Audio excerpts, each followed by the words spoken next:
அஸ்ஸலாமு அலைக்கும் ஃப்ரெண்ட்ஸ். இன்றைக்கி ஓணத்தோட இன்னொரு முக்கியமான டிஷ்ஷு எரிசேரி எப்படி செய்கிறதுன்னு பார்க்கலாம்.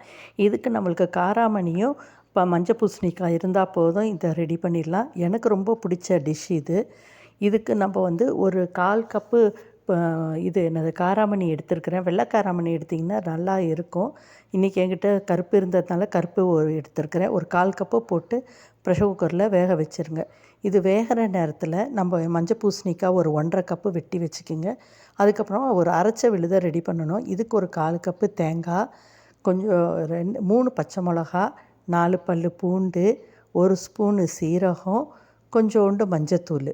இவ்வளோ தான் தேவையான பொருளுங்க. இதில் பார்த்திங்கன்னா நான் 2 போட்டிருப்பேன், பத்தலை காரம். அதனால் 3 போட்டுக்கோங்க, சரியாக இருக்கும். போட்டு நல்லா விழுது போல் அரைச்சி எடுத்து வச்சுக்கிங்க.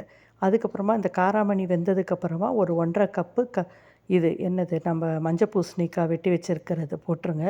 போட்டுட்டு இந்த அரைச்ச விழுதை போட்டு உப்பு போட்டுடணும். உப்பு போட்டு இப்போ இந்த இருக்கிற தண்ணியிலையே அது மொத்தமாக வெந்து வரணும். இதுக்கு நீங்கள் ப்ரெஷர் குக்கரில் போட்டு ஒரு விசில் விட்டிங்கன்னா போதும், நல்லா வெந்து வந்துடும். இது ஒரு இனிப்பு ருசி கொடுக்கும். காராமணியும் இனிப்பு ருசி கொடுக்கும், இந்த மஞ்சள் பூசணியும் இனிப்பு ருசி கொடுக்கும். அவ்வளோதான். இதுக்கு மேலே நம்ம ஒரு தாளிப்பு போட்டு சேர்த்துடணும். இப்போ இதை உப்பெல்லாம் பதம் பார்த்துட்டு நீங்கள் ப்ரெஷர் குக்கரில் வேக வச்சு எடுத்துக்குங்க. அடுத்தது நம்ம தாளிப்பு எப்படி செய்கிறதுன்னு பார்க்கலாம். இதுக்கு ஒரு எண்ணெய் சட்டியில் ஒரு 3 டேபிள் ஸ்பூன் அளவுக்கு எண்ணெய் எடுத்துக்குங்க. அதில் கொஞ்சோண்டு கடுகு, கருவேப்பிலை, 2 காஞ்ச மிளகா. காஞ்ச மிளகா பார்க்க அந்த டிஷ் அழகாக இருக்கிறதுக்காக தான் போடுறோம். இதோட ஒரு 6 சாம்பார் வெங்காயத்தை பொடியாக நறுக்கி சேர்த்துக்குங்க. அது சேர்த்துட்டு கொஞ்சோண்டு பெருங்காயம், திருப்பி 1/4 கப்பை விட கொஞ்சம் கூடுதலாக திருகின தேங்காய். இவ்வளோ தான் தேவையான பொருளுங்க. இந்த தேங்காய் மட்டும் நம்ம போட்டு நல்லா வதக்கணும். இந்த தேங்காய் நல்லா பொன்னிறம் ஆற அளவுக்கு நம்ம வதக்கி எடுக்கணும்.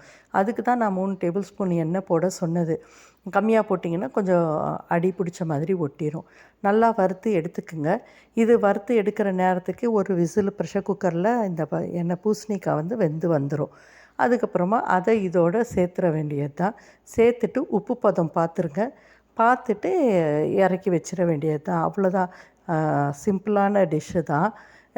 எனக்கு பர்சனலாக கேட்டிங்கன்னா இந்த எரிசேரியும் புளியிஞ்சியும் இந்த ஓணம் டிஷ்ஷுங்கள்லேயே ரொம்ப பிடிக்கும். எல்லாருக்கும் அவியல் பிடிக்கும், ஆனால் எனக்கு இது 2 ரொம்ப பிடிக்கும் அவியலை விட. ட்ரை பண்ணி பாருங்கள் ஃப்ரெண்ட்ஸ். அல்லாஹ் ஹாஃபிஸ்.